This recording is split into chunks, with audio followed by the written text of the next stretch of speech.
This episode of The Dig is brought to you by our supporters at patreon.com and by Verso Books, which has loads of great left-wing titles, perfect for Dig listeners like you.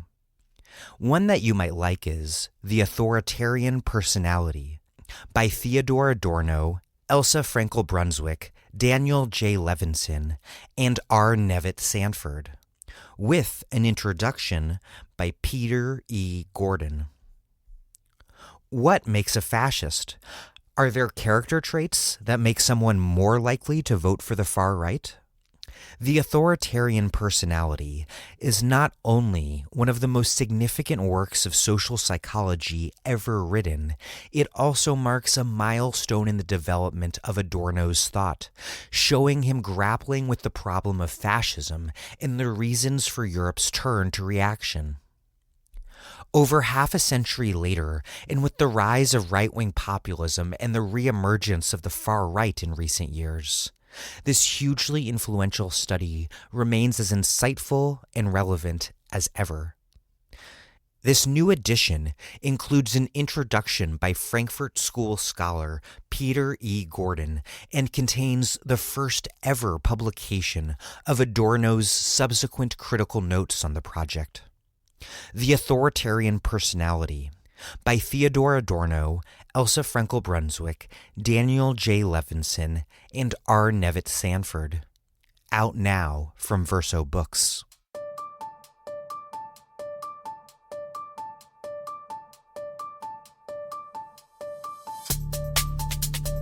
Welcome to The Dig, a podcast from Jacobin Magazine.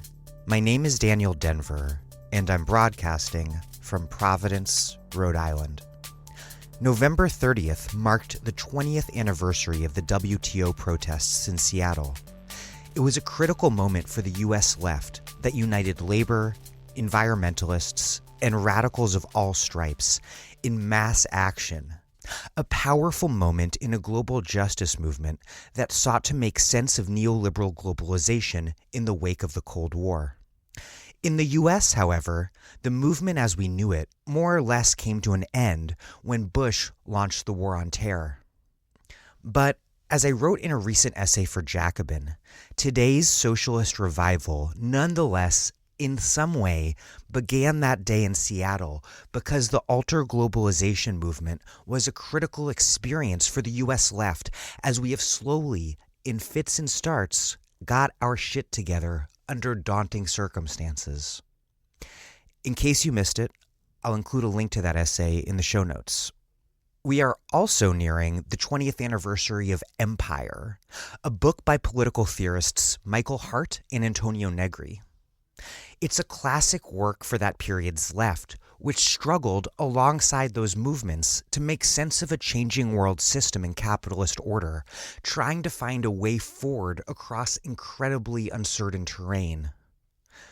Most recently, the pair published their latest book, Assembly, which argues, among other things, that the changing organization of work under capitalism provides new opportunities for resisting capitalism and then overcoming it.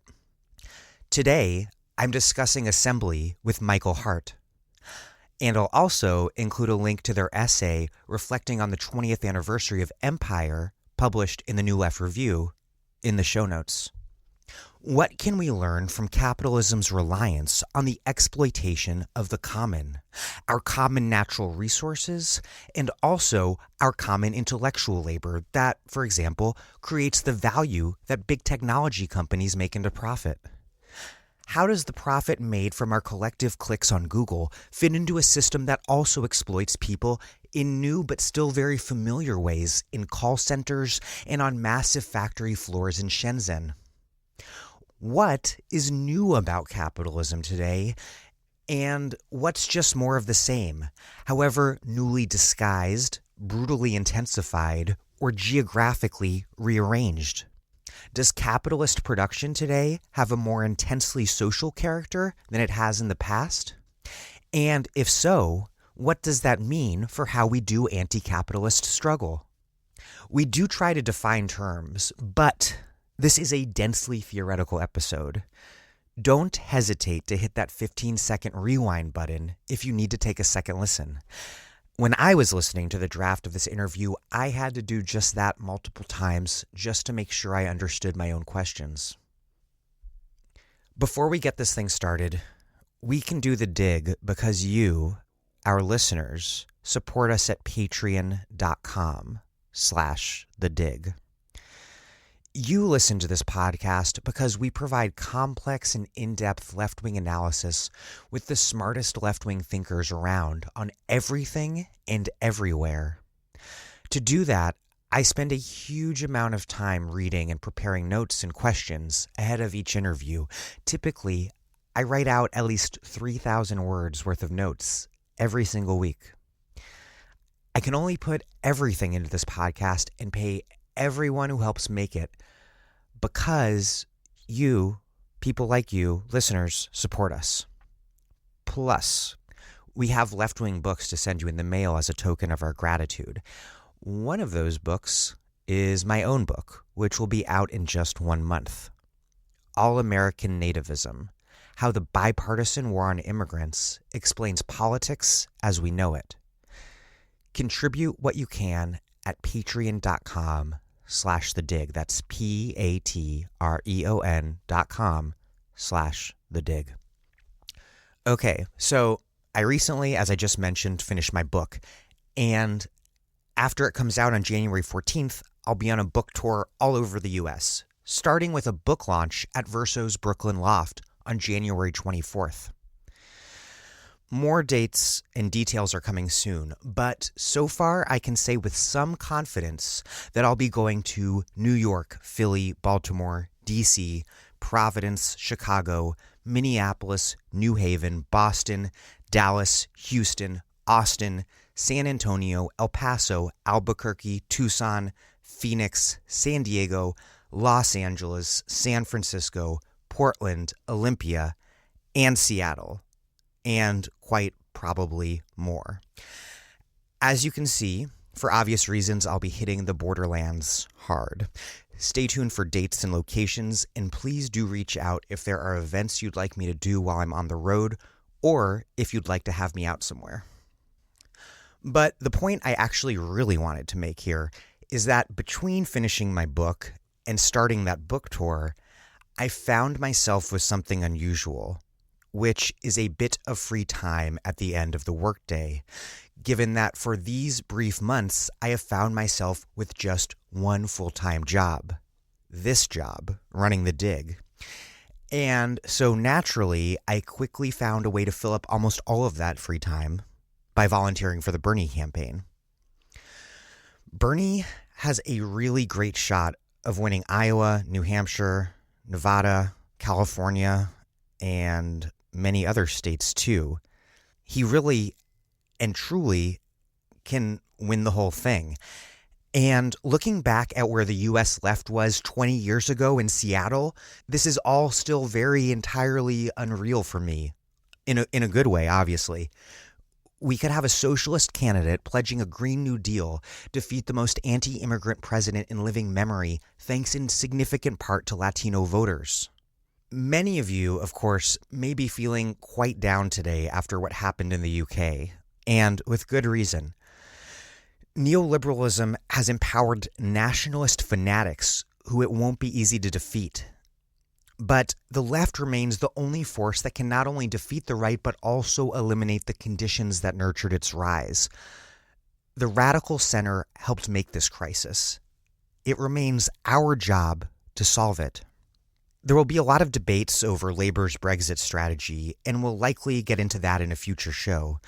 But for me, right now, it seems that either way, whatever Brexit strategy Corbyn had adopted, that Brexit likely made this election unwinnable for Labour. Fortunately, we have no Brexit in the US. We have Donald Trump as an incumbent in the White House. What's more, Boris Johnson has no mandate for anything but Brexit. Labour's agenda remains popular. And Jeremy Corbyn's leadership and momentum have built the party that can resist Johnson's government and then, next time, beat it. What's more, Bernie, for a variety of reasons, is way more popular than Corbyn as a person. I love Corbyn, but that is a fact. And so, for my US listeners, stay focused. Bernie has a very good shot at winning this nomination and then defeating Donald Trump. What I've been doing with my so-called free time is helping to organize a grassroots campaign for Bernie in Rhode Island. Because our primary is late and our state is tiny, the official campaign won't get here in a big way until a long time from now. So we're doing it ourselves, and we're organizing to get people up to New Hampshire to canvass, and then we're going to hit the doors in southeastern Massachusetts, Attleboro, Fall River, New Bedford, just across the state line from Providence. And then we're going to win Rhode Island. And we're doing this mostly on our own. We're not the official campaign. We're an ad hoc group of Bernie supporters receiving just a little bit of help from the official Bernie campaign because that campaign is understandably dedicating its energies elsewhere for the time being. And so I'm telling you all of this for two reasons. First, if you live in Rhode Island and want to get involved, email me, daniel.denver@gmail.com. But for most of you who do not live in Rhode Island, I just want to emphasize what I'm personally learning from this experience, that this campaign is not a spectator sport. We all need to volunteer. One easy way to do that is to phone bank. It's super easy, and you can sign up to do it right on the campaign website from your own home and just start making the calls. And if you do live somewhere like Rhode Island, where there's not an official campaign operation in full swing, you can also do more than phone bank. You can just start organizing your state's Bernie campaign.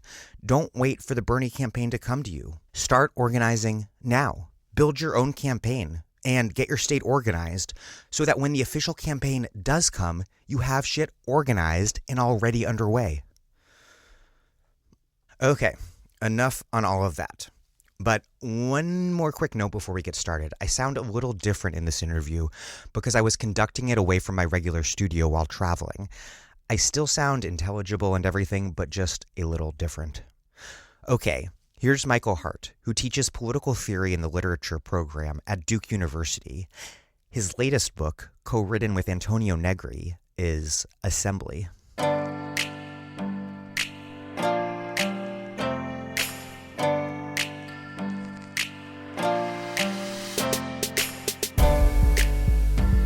Michael Hardt, welcome to The Dig. Thanks. I'm glad to be with you. You and Antonio Negri developed the Marxist argument that the organization of value-producing labor under capitalism contradictorily contains the conditions for worker emancipation from capitalism. Under industrial production, capitalism requires the mass cooperation of labor, which in turn creates the possibility that workers might cooperate without capitalists exploiting them. This was Marx's insight and also that of 19th century labor Republicans in the US and I'm sure others as well. You argue that today, the increasing social character of production under financial and neoliberal capitalism, capital's reliance on the exploitation of care work, digital labor, natural resources, the increasing emphasis on logistics and transportation and communication, the blurring of lines between working and non-working hours, that all of this opens new possibilities for radical emancipation because the increasing social character of production also requires that capital allow that production take place at a remove. This is a complex argument, but it's at the heart of the case you're making in your book. So to start, lay it out by way of providing some historical context. How has capitalism organized work and the production and extraction of value over time? And why does its present form allow for specific new forms of struggle and for new possibilities for a post-capitalist future? You're right. That's a complicated argument. And you're right also that Tony and I aren't inventing this. This is Marx and Engels' core claim, that capital creates its own gravediggers, or that the same weapons that capital uses to exploit can be repurposed for liberation. I mean, any reader of the first part of the manifesto would get this message. But it is something, of course, that one has to recognize in different historical periods, or as you're saying, in different economic relations. Yeah, the social relations of different periods. Let me just try to give two indexes, and maybe then we can go back and forth to figure out how to work this out. Two X's of the contemporary, or two ways that Tony and I approach this. One is that despite the fact that in the contemporary era, in the post-industrial or changed industrial climate, despite the fact that there are ever increasing forms of exploitation and alienation, there are also conditions that make the potential of labor more powerful. And I guess the two concepts we try to work with this is first social cooperation, and second the common. Like they might point in the same direction, but start with social cooperation. I'm not going to bring up Marx every time we have a question, but when Marx refers to when Marx refers to cooperation in chapter 13 of volume 1 of Capital, it's part of the way cooperation functions in the industrial context is to increase the profitability, the productivity of labor, and hence the profitability. But and also Marx gives all of these quite, let's say, alluring phrases about the potential that cooperation in the industrial context gives for human liberation. But in the industrial context, cooperation has to be created from above by capital. And so the capitalist acts like the general on the battlefield, or like the conductor of the orchestra. The capitalist has to bring workers together in the workplace, provide them the instruments, this is in the factory, and then also discipline them to force them how to cooperate together. So Tony and I are working from the hypothesis that in the contemporary framework, when the dominant forms of labor involve, as you were saying, in some cases, the production of affects, the production of knowledges, production of intelligence, production of code. In these contexts, cooperation doesn't have to be imposed from above. In fact, even though labor is still exploited, even though surplus is still taken by the capitalists, the circuits of cooperation are instead constructed among workers themselves. Like that would be the hypothesis. And so that then is one way of addressing the way you were formulating that today, ever more than before, the same weapons, or you could just say even the same social relations that are used to exploit, control, extract value, are the ones that could be used to organize differently. I know that was very abstract. One should probably try to look in more examples. But let me try, if you have the patience for this, let me try the other way of coming at this. Through the notion of the common.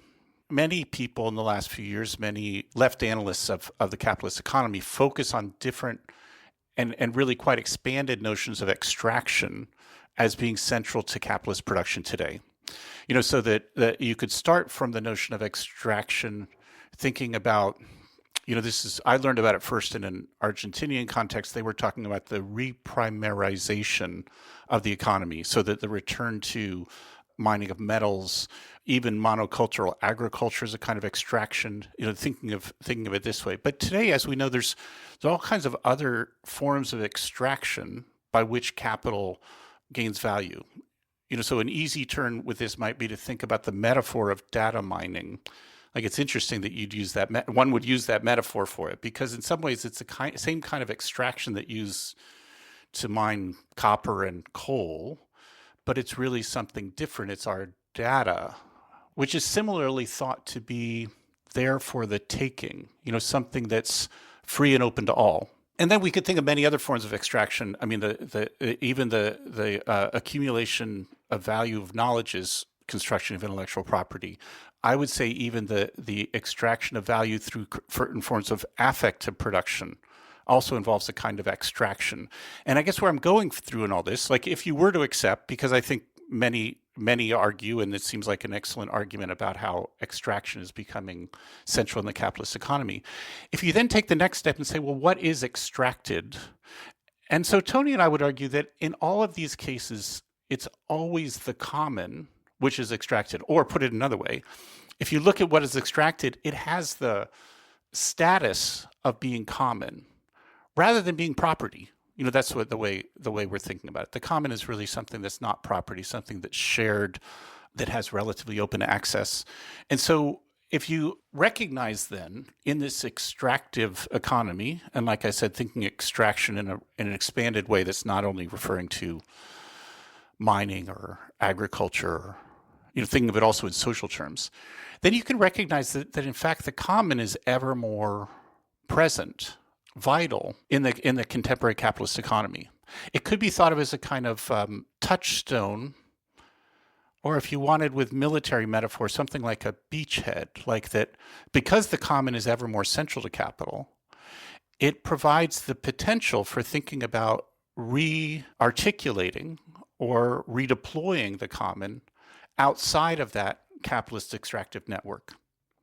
So that's where I'd stop with the two lines. In some ways, the increasing centrality and different origin of social cooperation in the forms of production today, and the other is the centrality of the common, meaning those forms of wealth that we share that is then extracted by capital. Both of those provide places to stand, not only to critique the capitalist economy, but to think differently about how social production can take place.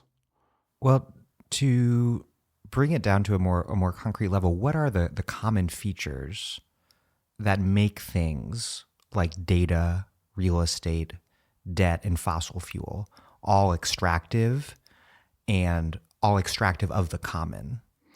Here's let's try a couple examples. When one thinks about the production, even think about gentrification. Let's try that. I mean, because gentrification, of course, in many respects is about speculation, creation of fictitious values, etc. But a lot of what's happening in the urban environment that feeds real estate values is a kind of social construction of the city itself. Like the city itself is, of course, much more than the built environment. It's really a cultural milieu. It's about social and cultural exchanges. And those are things that are created outside of property relations. Outside of is probably not the right word.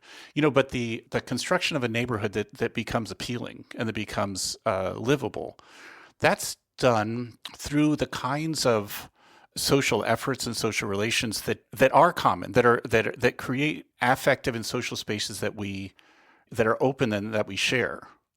So you could think, so in some ways that value that's created in the city, making a neighborhood attractive and livable and exciting, is then extracted, and because the real value we're creating then, it's extracted in the form of rents or real estate values or gentrification thought of more broadly. That would be, that's one example. I guess it's a particularly abstract one, although they're all pretty abstract, I must admit. Think about another way. Here's the one that's not so much socially or affectively created. When one thinks about the kinds of extraction that goes into producing value and property through genetic materials, or you could also think of your data being that way too. These are in some sense things that, they give the appearance of being natural in the same way that the earth does. But I think that it's better to think of them as not only socially created, but things that are open to all of us, or that are tendentially open, and that then can be captured and extracted in the form of property. You also point to Google PageRank as an example of something that's produced by everyone clicking on different links, placing links within different things. And part of the power of the way that sort of thing functions in the economy is that it invisibilizes the work that is quite literally and inarguably creating that value as labor. Even though I'm thinking about it as labor, it's still hard for me to actually internalize that it's labor because it doesn't feel like work, but it is certainly labor that's producing value. Right. That's good. And we don't have to, to make such an argument. We don't have to deny that by using Google, we get something out of it, or even that using social media is enjoyable, etc. What we should recognize sometimes, yes, but what we should recognize, and this is where you started with it, is that with Google's PageRank, that could be a specific example, or thinking about social media more generally, one shouldn't just say that they're that it's completely fictitious what their value is.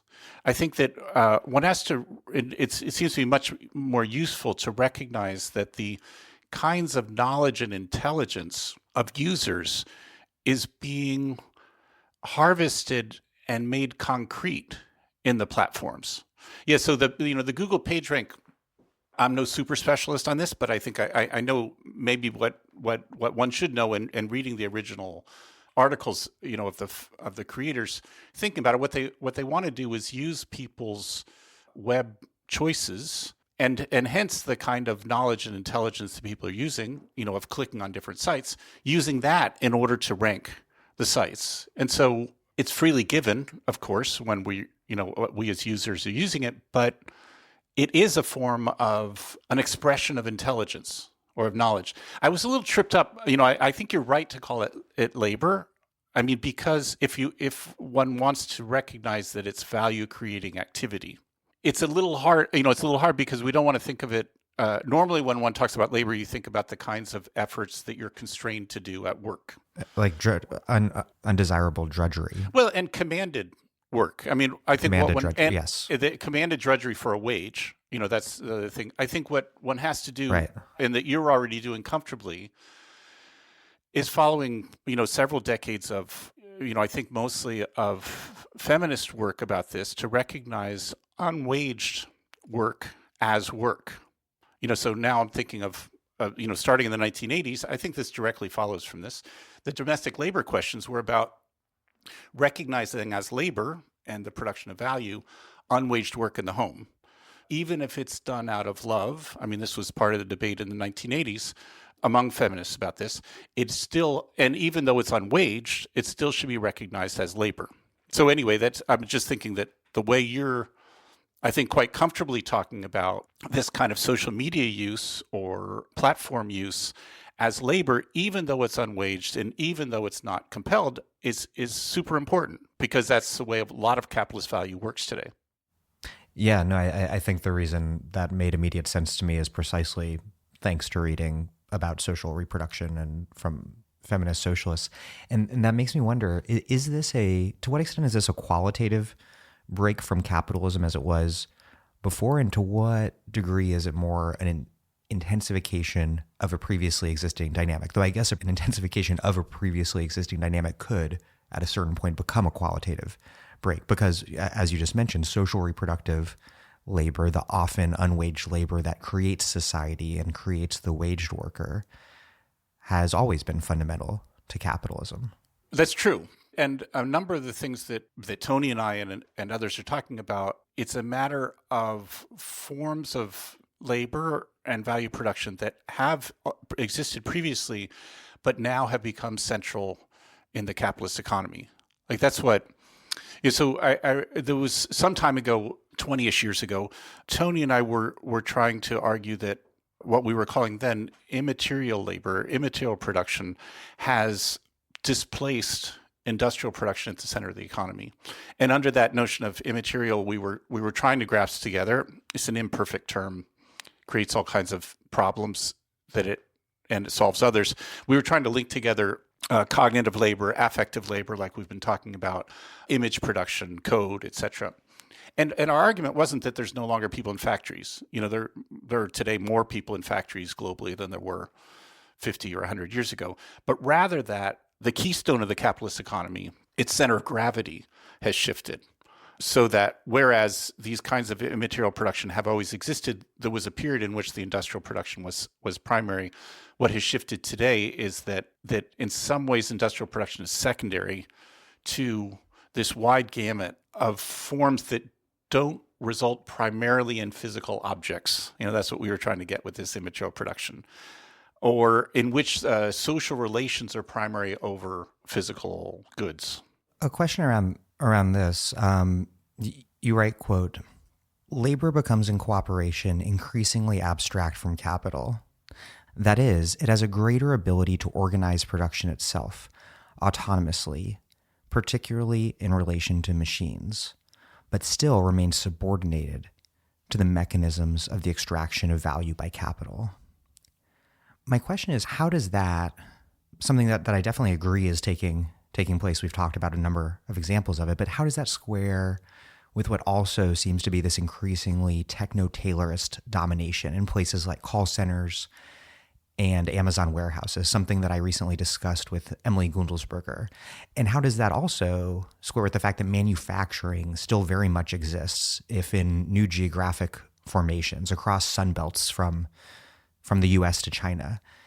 Because you write that at present, capitalism is forced to choose between either more discipline of workers or granting them more autonomy, and that capitalists are compelled to choose more autonomy because if they don't, they risk undermining the basis of this entire system.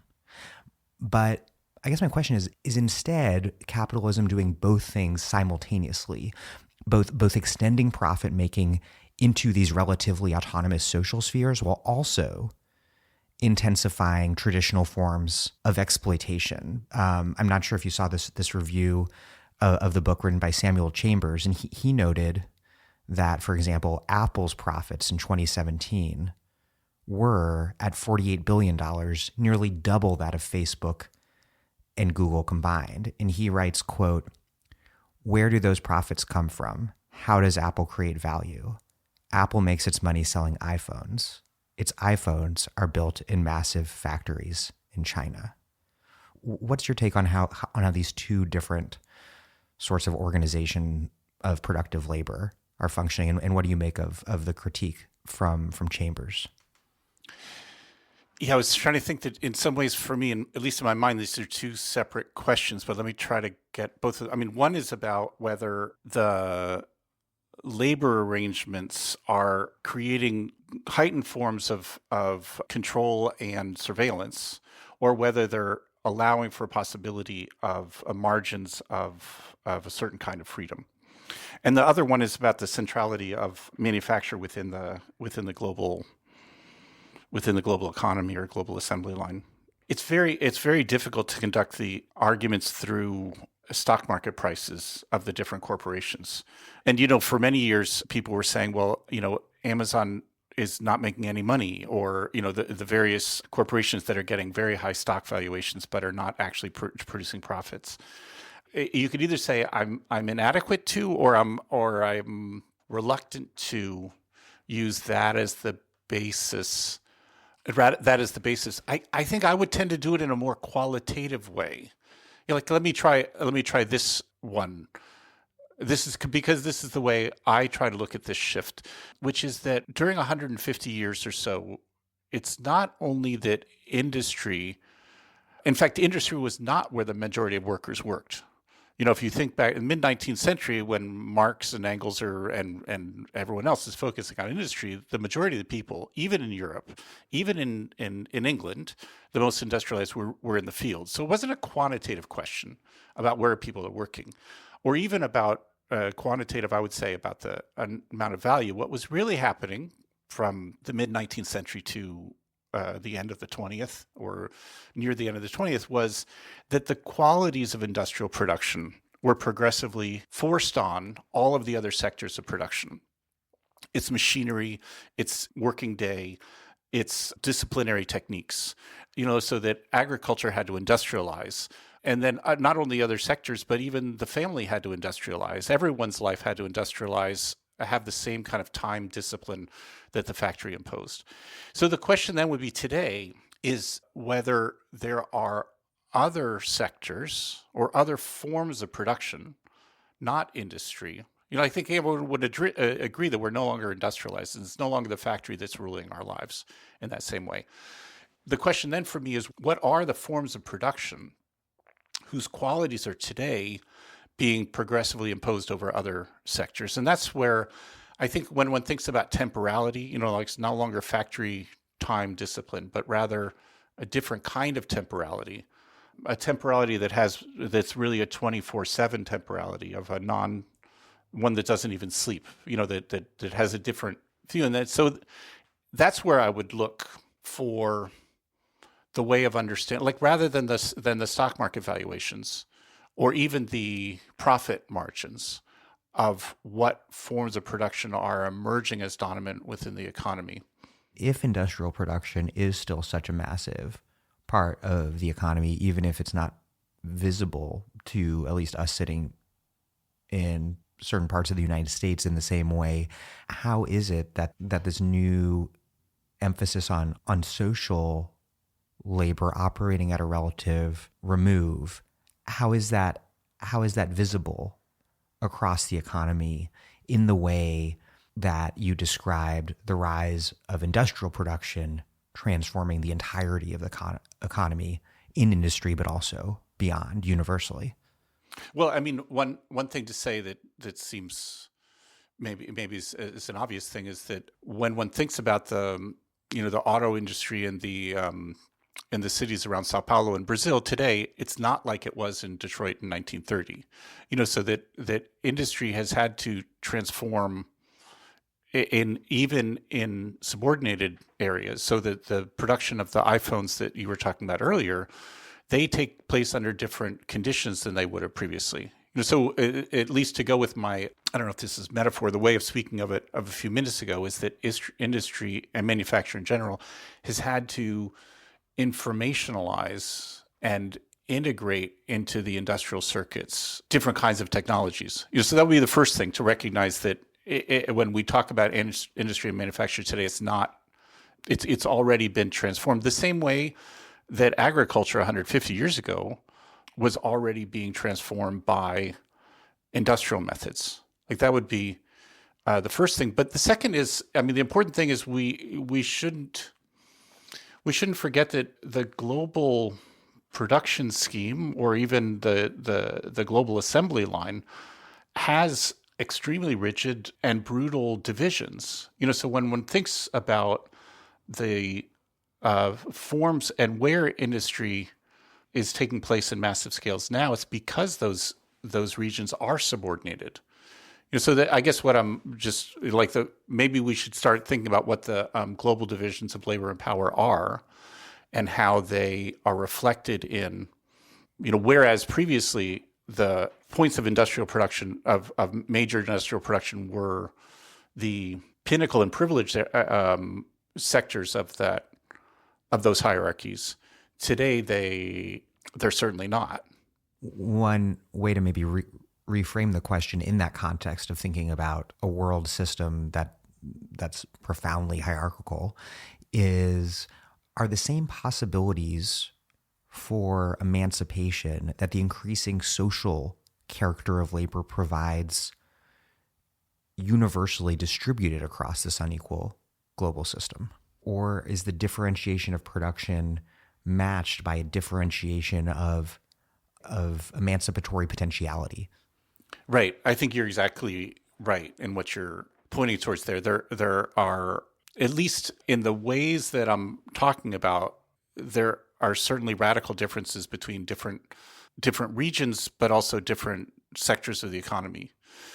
So when it's true, of course, that workers in call centers, to come back to the example you were pointing out earlier, workers in call centers do have, let's say, I mean, they have to mobilize certain kinds of intelligence and knowledges and affective skills, but it's also done in a way that it can be very hard for them to organize together, to use those skills differently. And it could be that, so it doesn't mean that any forms of affective and intellectual or cognitive labor immediately have, I guess I would have to say, those transformative potential. But that doesn't mean, I guess I would back up a minute. What I think the way we have to conduct this sort of theorizing is to try to recognize where the sources of an alternative could come from. It's true, like you're suggesting, they're not going to be universally or spread in a homogeneous way. But the more important point, at least for me, is that they're not going to be immediately applicable. like that they require organization and a certain sort of transformation to be implemented or energized. So pointing to these forms of social cooperation, as Tony and I do, also even pointing to these forms of the common that are all around us and integral to the capitalist economy, pointing to them isn't some sort of immediate revolutionary movement, really. It's rather trying to recognize the raw materials from which organizing could lead to that. One point that I found really interesting, you write that today's battle is over, quote, control of fixed capital. As production is increasingly socialized, fixed capital tends to be implanted in life itself, creating a machinic humanity. And, quote, the productive social cooperation of workers endowed with fixed capital, although it yields the surplus it produces to capital, poses the potential for the autonomy of workers, inverting the relation of force between labor and capital. You write that Marx anticipated this and that it follows very much from his identification of fixed capital as objectified labor. And we often hear arguments about automation in terms of whether it's going to eliminate labor, but you instead are arguing that technology is transforming labor. What did Marx see taking shape in the 19th century? And how is what is happening today fundamentally different in terms of how humans are relating to machines and the political and social reality of that? Well, first of all, with the notion of fixed capital, Marx is trying to point to the fact that machines, in particular, are always the result of human intelligence and labor. They're a kind of making concrete of the actions of human intelligence. If you think about it that way, they're like taking past human intelligence and putting it and making it into something concrete. So we should always think of it as, that's what he means by the fixed part. We should always recognize that it's something that's been appropriated. And in itself, this is the other attitude towards machine that Marx shared with several others, which is that machines don't in themselves have to be used the way they are being used. There are, of course, some limits to certain kinds of machines, but in general, he would say that even the fact of reducing human labor in itself is not a bad thing. Yeah, to say it in more simple terms. What's the bad thing is that these made concrete forms of human intelligence, in machines, that they are appropriated by the capitalists or by the rich, and so it's rather, so that this notion about, it's a Marx slogan. Tony and I are also quite fond of it, about thinking in terms of the reappropriation of fixed capital. Like even that notion, the reappropriation. So it's already been stolen. It's already been appropriated from us, and we need to reappropriate it. So in Marx's time, in industrial time, it maybe had a clearer formulation. One think about the industrial machines, about the factory itself, and what would it mean then to reappropriate fixed capital? What would it mean to take over and run the factory or other machines? In our context, when we think about digital machines, it has a different and sometimes more complicated valence. Because it's about the emancipation of already existing social labor, not just the seizure of kind of what we would think of traditionally as machines, though that too. But yes, or thinking about digital machines. I think you're pointing to something a little more complicated. Let me start with an easier one, which is about Sure. algorithms. It's already plenty hard, the one I'm going to try here, which is, I was inspired by a strike of Deliveroo drivers in Belgium. It was about 2 years ago, where the drivers, driving meals around and delivering them. One of the demands of the strikers was that they wanted control of the algorithm. Like that they recognize as the algorithm is and the algorithm is a machine. It's a form of fixed capital in the way we're talking now. And it's sort of the direct means of their exploitation. The way the algorithm functions. And so demanding control of the algorithm is already a really interesting idea, like for Uber drivers or even for Amazon workers. What would it mean to recognize that, the algorithm as fixed capital? What would it mean to get control over it? Which It's not necessarily revolutionary, but it's I think it's a correct identification of the immediate form of their exploitation, recognizing the algorithm. So that's one way of like making concrete sense out of this slogan to reappropriate fixed capital, like recognize that algorithm as the machine that is the things that have already been appropriated from us, reappropriating that and trying to put that to use. It's complicated, of course. Maybe we can bracket that though, because I think just thinking of reappropriating the algorithm already can give you sort of a sense of what might be meant. You're posing that then, when you were just saying it, even in more complicated terms, like if we think about the ways that, especially when we were talking about extraction before, the ways that not only value but forms of intelligence have been appropriated from social forms of production and made into something like machines. What would it mean to reappropriate those, to gain control over those machines? This notion about the reappropriation of fixed capital, it's not a solution. It's a framework for thinking about the problem. So it's one step before becoming a solution. It poses a correct question. You see that actually, I don't know if this is the kind of thing which you certainly don't need, and I don't think your readers do either, a kind of affirmation of theory, or the kind of thing that theory can do in politics. Often it's not about finding solutions. It's about identifying what are the right questions. That's the kind of thing that one can expect from this kind of theoretical analysis. And then how to answer it, often that has to be done in the kind of theorizing that one does in practice, that's done in movements, that's done in struggles. Is there an aspect to this new machinic organization of labor that in your work not only identifies the algorithms as machines, which they are in a fairly straightforward sense, that I think Marx would have immediately understood, but also that if I read your argument correctly, it's that there's a newly, or at least intensified, social and machinic quality to labor itself. Is that right? Yeah. The large scale question would be about trying to understand not only the interaction between human and machine. I mean, that would be, it's really the ways in which the human and the machinic are intertwined. Like that would be the abstract philosophical question, around this. The way that so Marx is actually helpful for this too, at least I just remember a passage in the Grundrisse where Marx says, the ultimate fixed capital is the human itself. Thinking about the human intelligence as itself a kind of accumulation and becoming concrete of past forms of knowledge and intelligence, etc. I mean, thinking of ourselves as machinic, that's what one's forced to do in these discussions.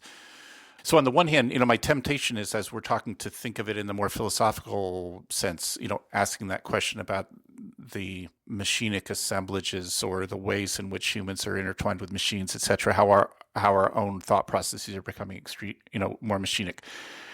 But I'd rather switch, and I'm trying to think of how to do that. I'd rather switch the discussion to shift it to a more immediately political terrain. Like, what kind of implications does that have for the political questions? How does this emancipation of already existing social labor, on the one hand, which, as we've discussed, you argue that the increasing social character of labor makes ever more possible, that on the one hand, and the reappropriation of fixed capital on the other, which is both things like algorithms, things that look more like what people traditionally think of as machines. And it also includes the emancipation of already existing social labor because, as Marx and you all have noted, there's a machinic quality to that labor itself. So even this divide between the labor and fixed capital is more of a, I don't know, like a heuristic one. But anyways, my question is, how does that all relate to our urgent need to radically redirect to what ends our labor is put, to redirect it democratically? Because ostensibly, we don't just want to seize worker control over the data emanating from our Facebook likes. We want to and need to redirect our labor to socially useful and desirable ends, and to cease producing harmful things like extraction, like fossil fuel extraction, and to minimize harmful forms of labor. Yeah, I wonder if maybe at that point it's helpful because many of these things like we're already invited to do, and that's part of our enslavement. We're definitely invited to take control over our Facebook page and our likes, and we're invited to do any number of these things. I think the questions about social strategy or social planning might be helpful here. I mean that what really is required are democratic mechanisms for making such strategic decisions. Like that's the part of the enslavement that capitalist society involves is not only at the individual scale, of the unfree nature of your time at work. It's also about, and maybe more importantly, about those large scale decisions, like you were just saying, about the ends to which our labor are put, the kinds of things that we're organizing. And those are things I would say that don't happen can't generally be addressed at the shop floor level, or that the tactical level of questions about labor have to be addressed at what is traditionally been thought of as the political level, meaning outside of the workplace or the immediate side of production, but organized politically in more general ways. It's at that I think that contemporary social movements have been great at. There are all kinds of ways one can criticize the whole range of movements since 2011. But one thing they've been great at is illuminating that level of what I'm calling social strategy. The ends to which all of our labors are being put. And it's not that they've provided ways of solving these things, but they've illuminating that as the terrain, if not the terrain, on which we must fight.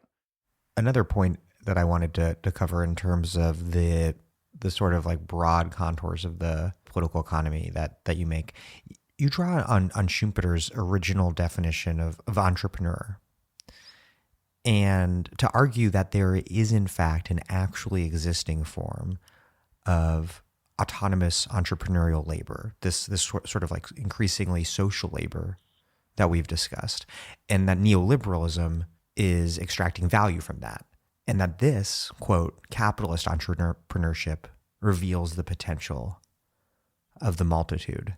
I'm sure a lot of people have said this to you, but at first blush, it's surprising to see you reclaim entrepreneurialism, given that the word has become such an overwhelming tool of neoliberal obfuscation.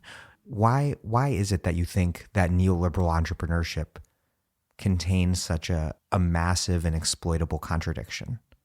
So let me step back for a minute. I think one of the ways that Tony and I have seen our task is to address our political vocabulary. Like that it has seemed to us that the primary components of our the emancipatory political vocabulary, the revolutionary political vocabulary, have all been corrupted and almost unusable. So we've thought, like, the concept of democracy, which we feel really dedicated to, but has come to mean the opposite of what we thought it meant, or freedom itself. We even try to work on the notion of love in this way. So think about the concepts that have been useful on the left and to reclaim them because they've been stolen from us. That might be a way of saying it. Anyway, I'd say with entrepreneurship, it's exactly the opposite operation. It's not what that wasn't a revolutionary concept, but we think we can make use of it anyway. And so it's in some ways our attempt here is to claim that concept for ours. What is an enterprise? It's a daring endeavor.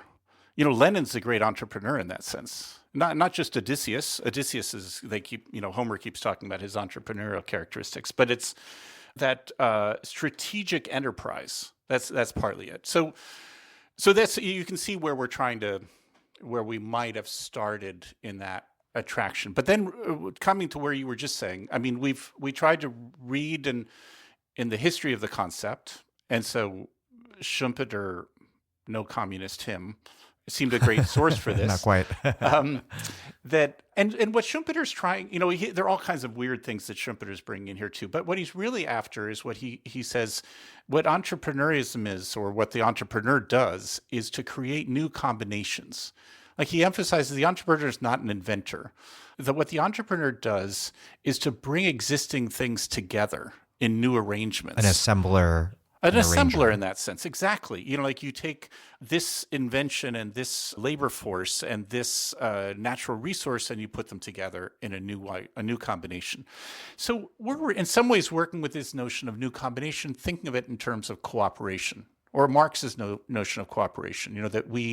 And we're some ways translating between those two, but also thinking that, valorizing the kinds. So thinking about social cooperation or the new forms of cooperation as the substance of what this entrepreneur, what the entrepreneurship of the multitude could be, in contrast to the entrepreneurship of capital.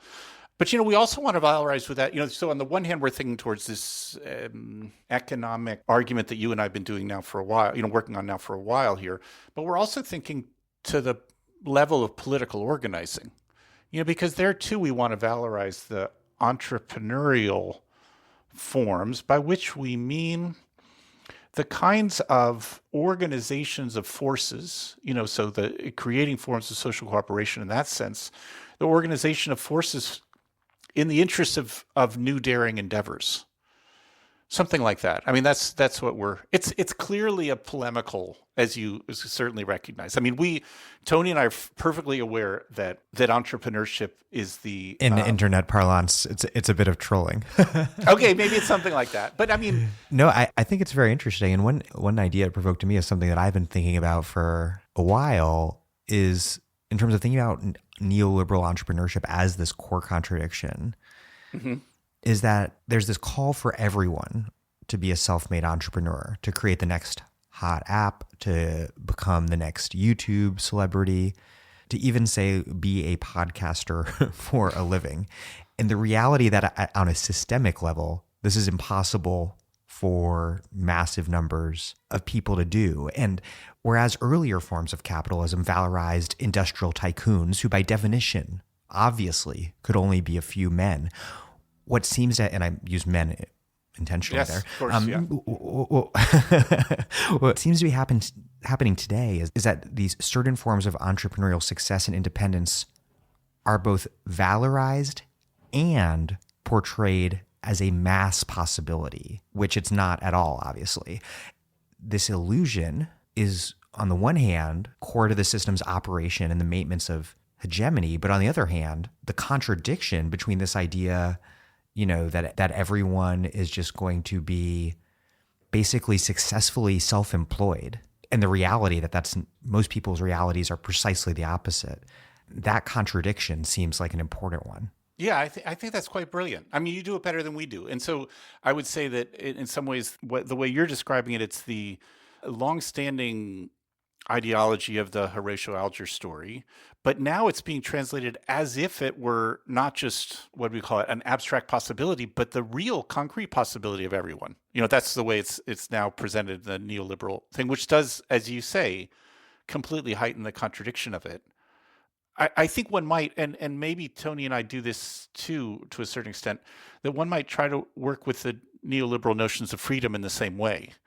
Neoliberal ideology is all about freedom and constantly talking about freedom while creating systems that are necessarily systems of unfreedom, so that you might work it in the same way. Like, could we take over and redeploy the notion of freedom that is so core to the ideology of neoliberalism, the same way that one might take over the notion of entrepreneurialism that is similarly core to neoliberal ideology, and redeploy it. I mean, obviously, redeploy it, not just, I hope listeners or readers don't imagine us just somehow preserving the same notion and calling it our own, because that obviously is, one can't do that. Yeah. We've been talking a lot about Republican freedom right. on the podcast recently. It seems like there are at least two core contradictions here in terms of this notion that neoliberal capitalism is about freedom, and what's meant by freedom on some level is small government and thus no government to infringe on one's freedom.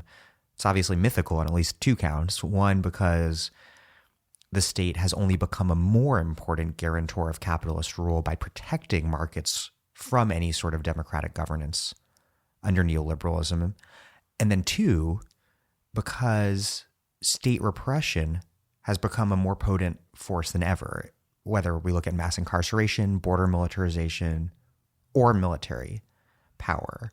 Those sorts of obvious state repression are the systematic corollary to a market order that's not really laissez-faire, but that actively protects capitalism from popular control. So this is where I differ with some people who say there's like a rollback of the state in one direction on the social and economic direction, and a rolling out of repression, because it's really just like a reconfiguration of the entire state market relationship.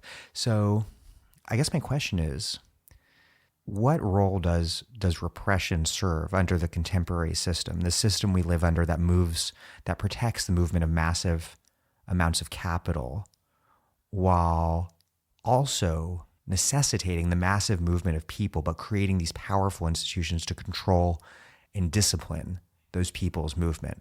What is that all about? What does it reveal about the changing relationship between state and private power? Oh, that seems like a really hard question. I mean, well, just because I can't. It seems to me that the forms and forces of repression have so many purposes. In the way we were talking a little bit earlier, there are increasing mechanisms of surveillance and unfreedoms at work and exploitations. But then you're also then giving examples that now we're really talking at a much larger level about the forced migrations of peoples in terms of both military and migration, policing. I would love to be able to. This is what you're asking for, is something I would love to be able to do, but I don't think nothing is to be able to somehow have a coherent general logic of state and capitalist repression. But I guess I'm not. At least the way I'm seeing it right now, as we're talking, I'm only seeing what should we call it? Like numerous points of its application, rather than a general logic of it. This is Sarah Jaffe, and you are listening to The Dig with Daniel Denver, my favorite podcast for thoughtful discussions on the U.S. left and beyond, and you can support it on patreon.com. This episode of The Dig is brought to you by our supporters at patreon.com and by University of North Carolina Press, which has loads of great titles perfect for Dig listeners like you. One that you might like is Democracy's Capital, Black Political Power in Washington, D.C. by Lauren Perlman. From its 1790 founding until 1974, Washington, D.C., capital of the land of the free, lacked democratically elected city leadership.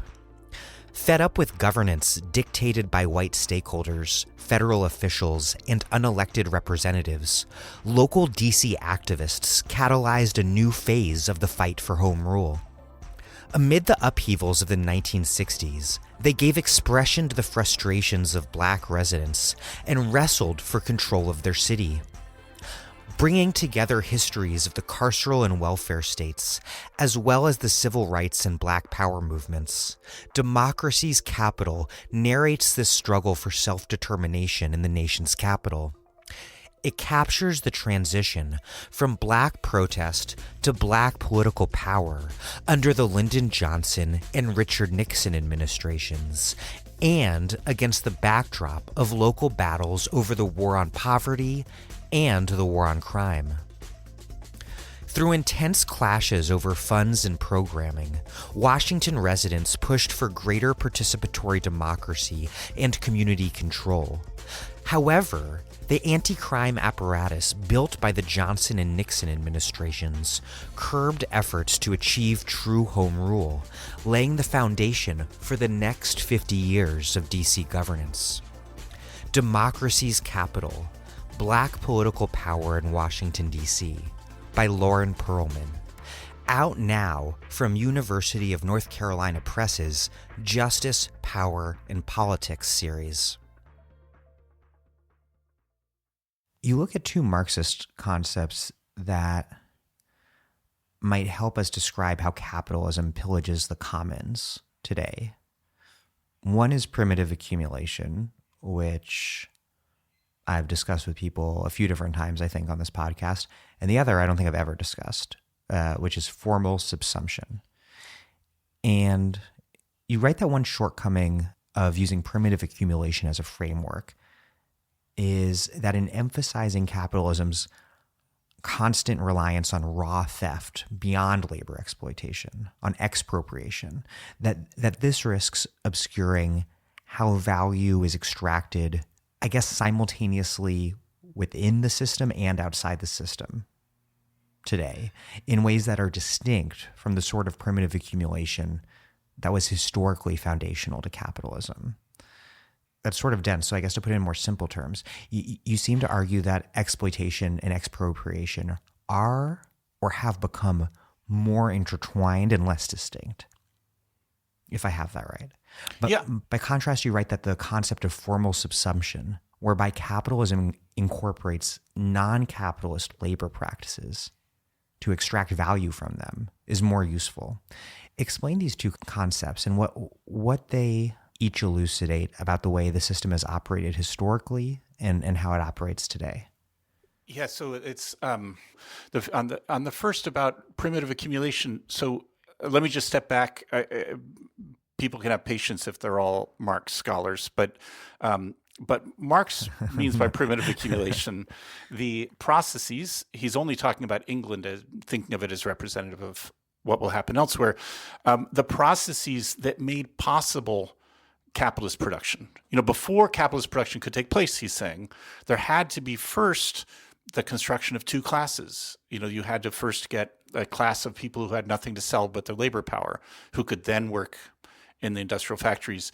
And then you also had to have this massive concentration of wealth at the other side. And so then he talked about the various processes, which involved certain kinds of, theft in many ways, especially in the colonial context, certain kind of theft, enclosures of common lands, these other forms of theft. So this is the way Marx thought of it, or at least one could easily read Marx as saying that it's an historical thing, that first there were these forms of theft or these modes of accumulation, the accumulation by dispossessing others, that's David Harvey's way of saying it, that happened, and then capitalist production could take place.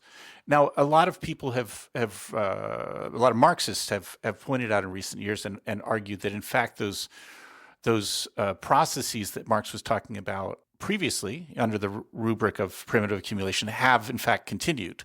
That we have various kinds of this accumulation by dispossession, of the kinds of accumulation that don't work through profit, through exploitation of people's labor, but rather by kinds of extraction. The whole extraction discourse fits neatly with this. So if one thinks even about not just in the post-Soviet terrain, where all these public industries become private property, but also in the British railroads or any number of other place where the public became private property, and then also, as we were talking about earlier, all these forms of extraction of things that were common that are become private property.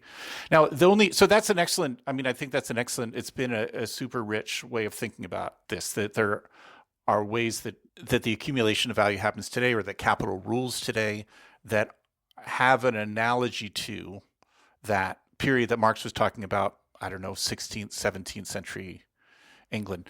What Tony and I have thought is that it risks a bit. I think it's an initial excellent point. It risks a bit confusing the differences, historical differences between that period and now, and that indistinction might pose problems.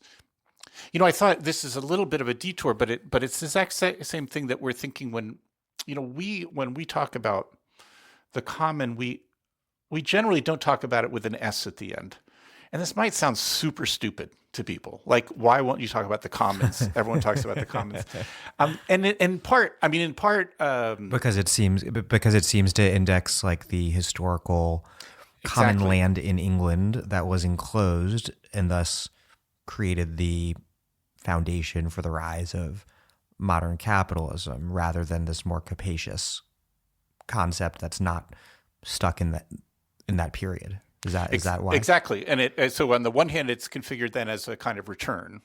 Like if we could return to that pre-capitalist commons that were enclosed, that would be, posing the political value that way. But also, it seems to me that it elides a lot of the hierarchies that were part of those pre-capitalist formations, in Europe and elsewhere.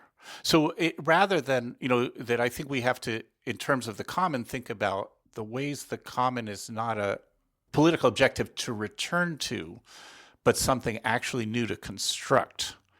It goes to similar, like, I hope you can see how it goes hand in hand with this notion about primitive accumulation. I think that recognizing the ways that capital accumulates value by kinds of dispossession, that seems great to me, but that one shouldn't pose it in analogy to, because I think that it's fundamentally different than the functioning of the accumulation of wealth that happened in the pre-capitalist era. That's really what we're, and it doesn't recognize this. This is the other thing that you were pointing to at the outset of this. It shifts the focus away from the kinds of accumulation of value through various labor processes.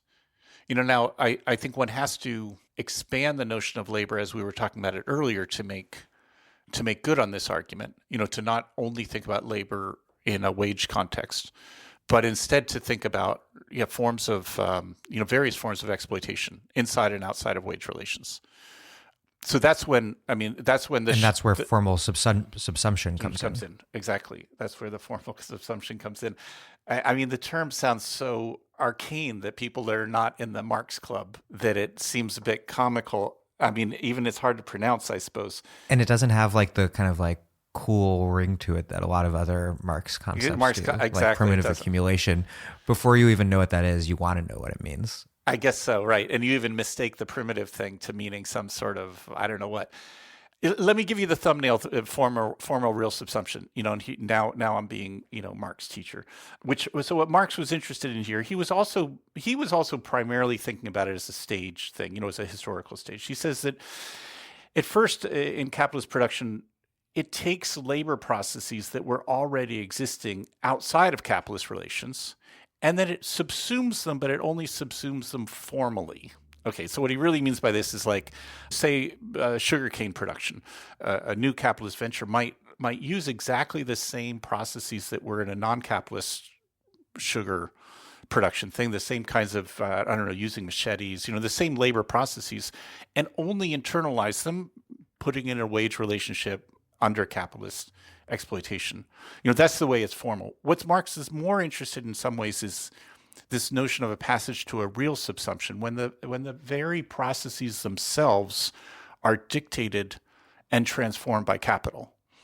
So industrial production, for instance, there weren't pre-capitalist industrial forms that capital somehow subsumed. It rather, this is what he thinks by the real subsumption, is that capital creates its own foundations. It creates its own processes that are part of it.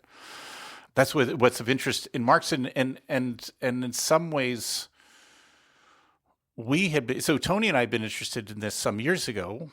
And Tony, long before that, probably before I was born, had been interested in the way that notion of the real subsumption, could help describe the contemporary society. The ways in which capital is coming to envelop all kinds of social forms, and that it's sort of interiorizing its outside. So our very relations are becoming capitalist. That they're all of the social forms are somehow becoming a part of it. What's been more interesting to me recently, and learning from other authors who have been insisting on this, is that it's really, in many cases, more helpful to think still about forms of formal subsumption in the ways that they recognize both cultural and historical differences, the way that they create a kind of interplay between capitals inside and outside. That's what's going on in the formal subsumption. So in any case, that's what we were, when you started this line of questioning, it was that Tony and I had thought that the thinking about the ways in which the beginnings of capital continue today, it has seemed more useful to us, rather than thinking about primitive accumulation, to think instead about formal subsumption, this kind of constant interplay between inside and outside of capital being able to make use of things that are invented outside of it and bring it under its own not only control but means of extraction. In terms of this argument, I want to play, I guess, like dystopia advocate instead of devil's advocate, and argue that it seems to me that one potential weakness of the concept of formal subsumption is that it might presume that the sort of thing that you're analyzing with that concept, like unpaid digital labor, the linking labor that is extracted to make Google's page rank, or liking on Facebook, that just two very obvious examples that every single person listening has engaged in, that it might presume that sort of unpaid digital labor, for example, is a pre-existing non-capitalist form of labor rather than a form of labor that is being created by capitalism. And this touches a bit on something that we discussed earlier in terms of how you square the dominant role played by capitalism, by capitalists, in organizing productive labor with your argument that this labor is relatively autonomous and is being exploited at a distance. Does that make sense? It totally makes sense, but I at least at first sight would only see those two examples as being examples of this real subsumption. I mean, in the sense that the forms of labor involved, in using social media and being the kind of prosumer, consumer and producer at the same time, right, aren't really existing forms outside, social or productive forms outside of capital that are being internalized. They only are created by capital. I mean, in fact, I think both of these concepts are useful, real and formal. And so let me just try both of them. So that I think the example you were given would be why one needs to think about the real subsumption not as a dystopian future, like therefore capital's in control of everything and we are completely unfree because even our desires have been produced by capital, etc. I mean, one could go down that as a dystopian route.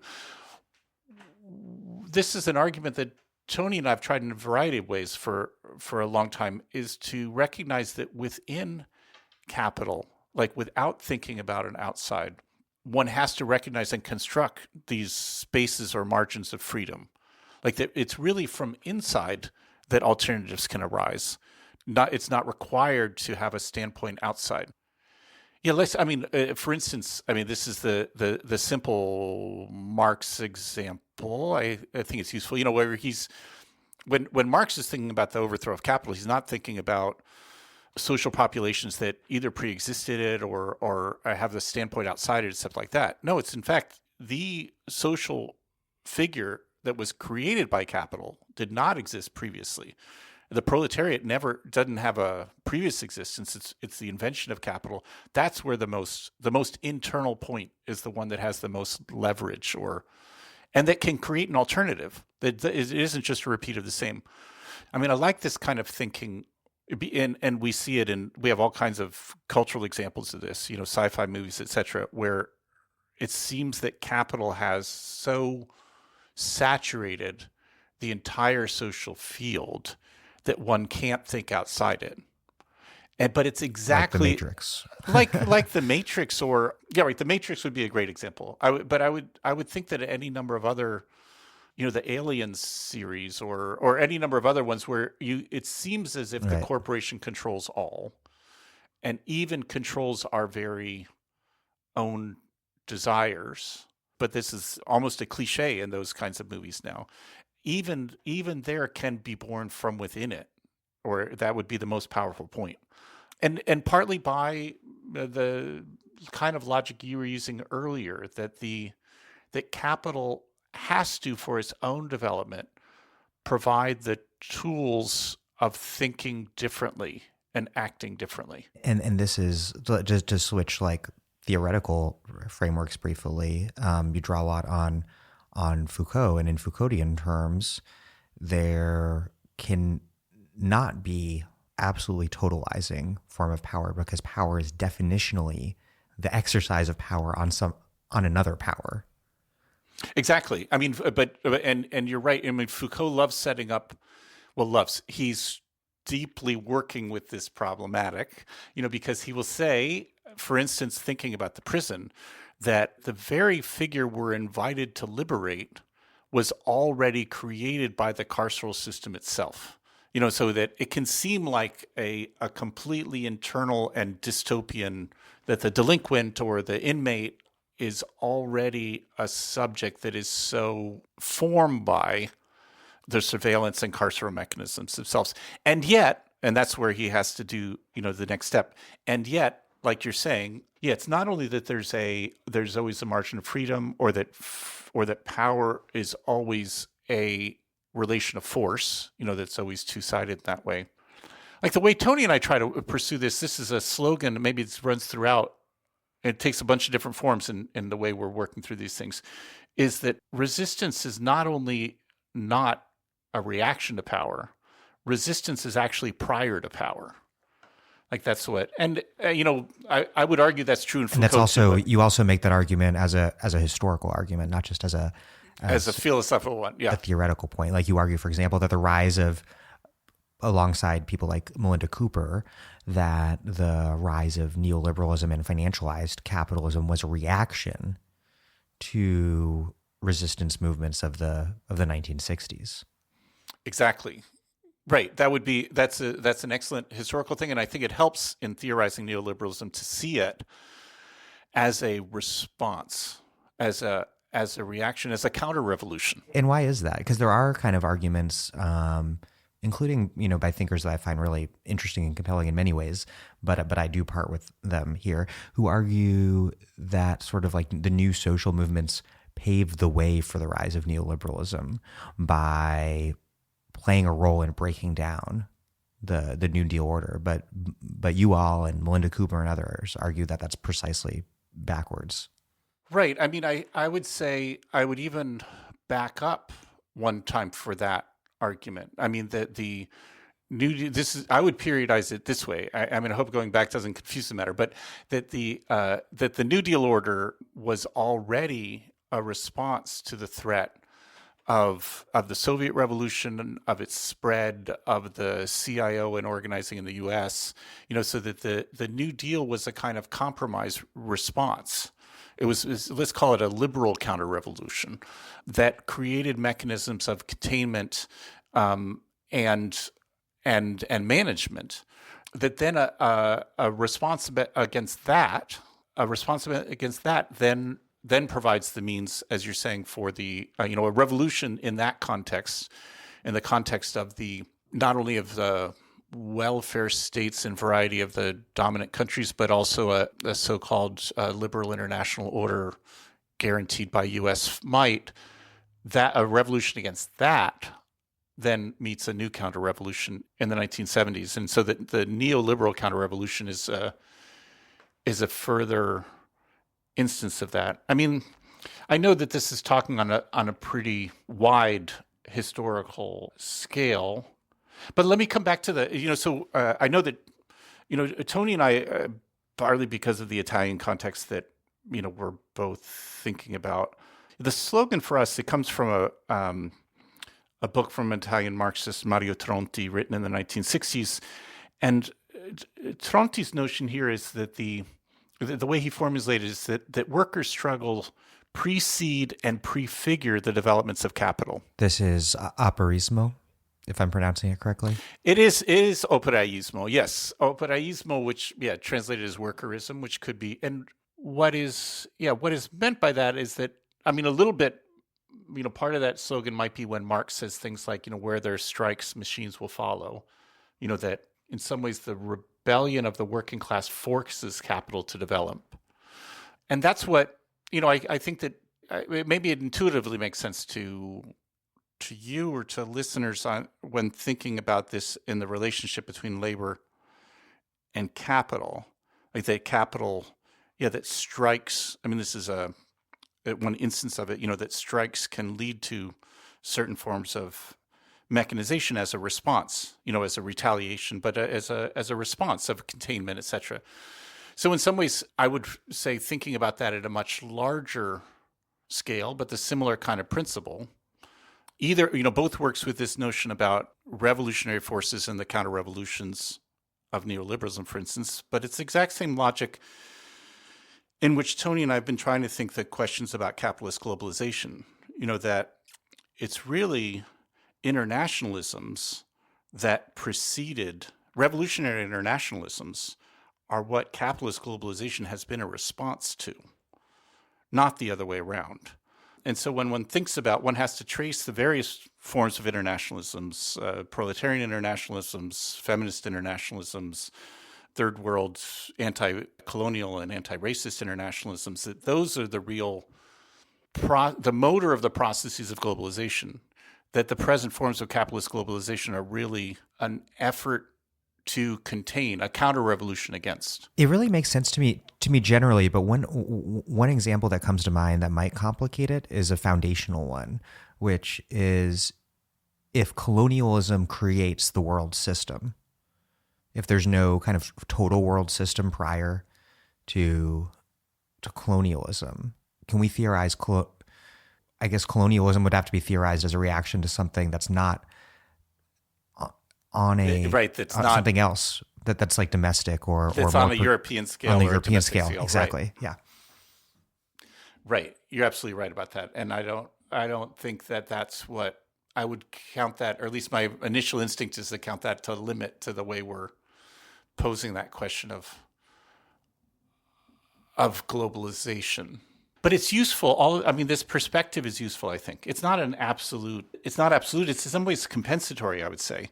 I mean, in each of these cases, what we're trying to identify is the way that the moment of innovation and creation relies on the side of the forces of liberation, and that capital is really primarily a force of reaction. How to say it, that grasps and repurposes those innovations for different ends.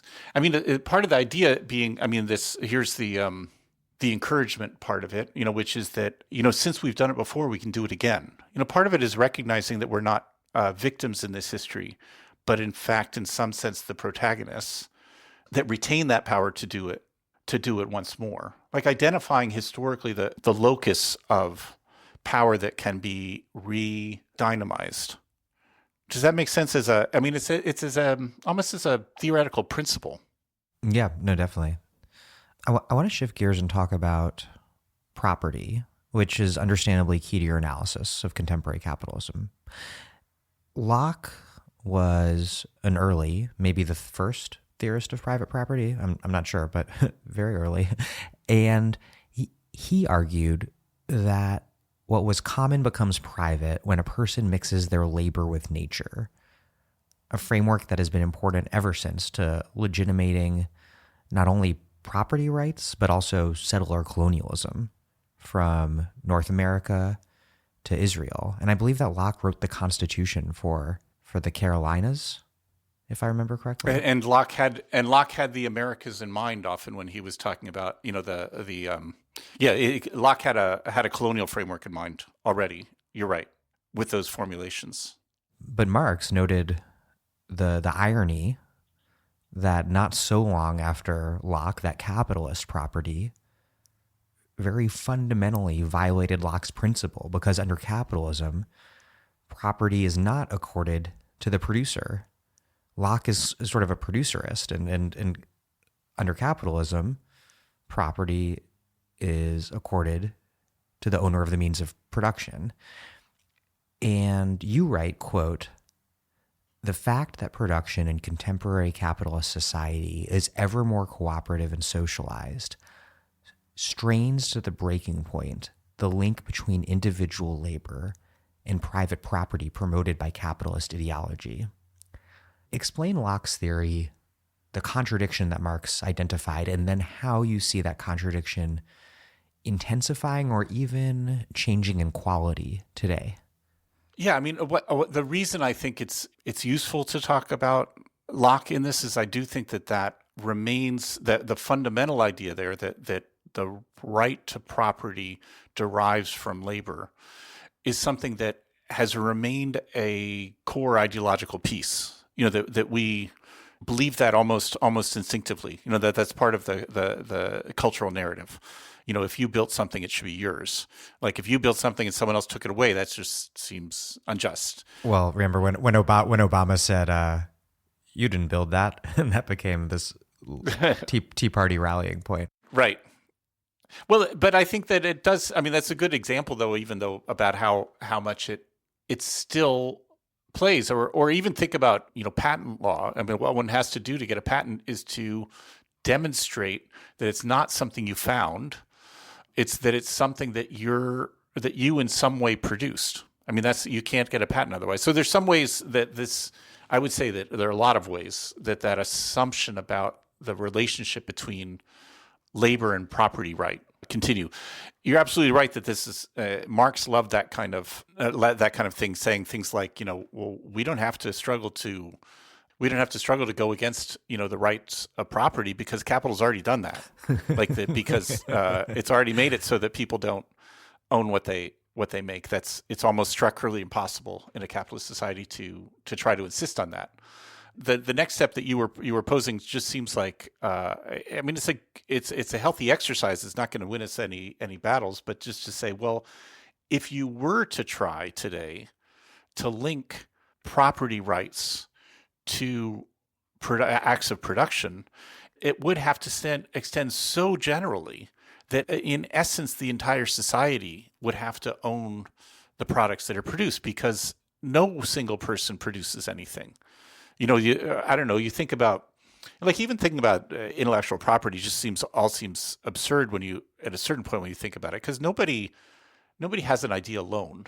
This idea of the individual genius is absolutely absurd, that what the kinds of intellectual productions are things that are done at a almost undefinably widespread social scale. That the only way you can think is to think with others.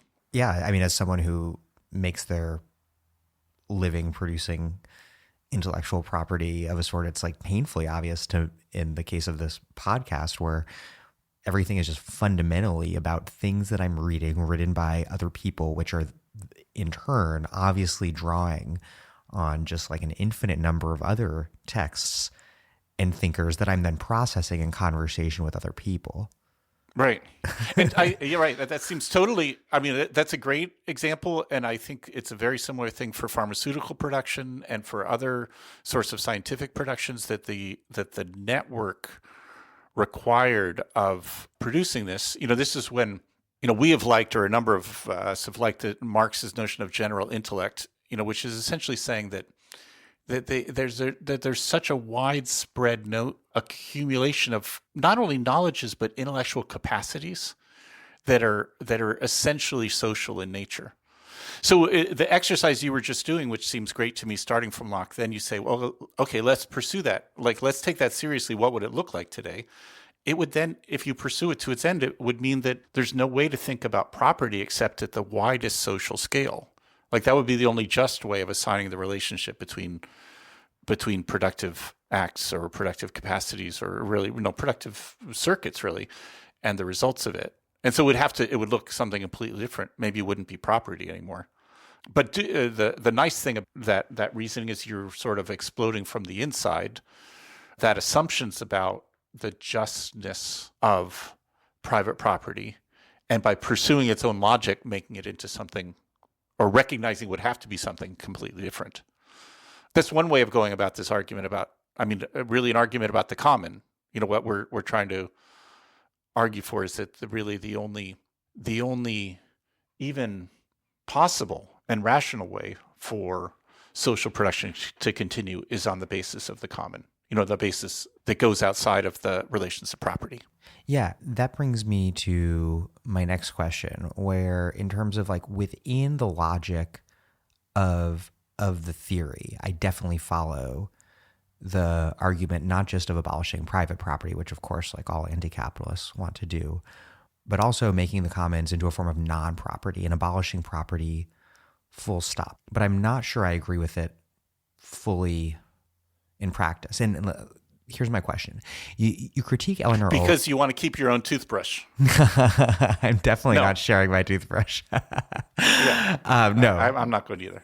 I have my question is about more social forms of property, because you critique Eleanor Ostrom for, quote, insisting that the community that shares access and decision-making must be small and limited by clear boundaries to divide those inside from outside.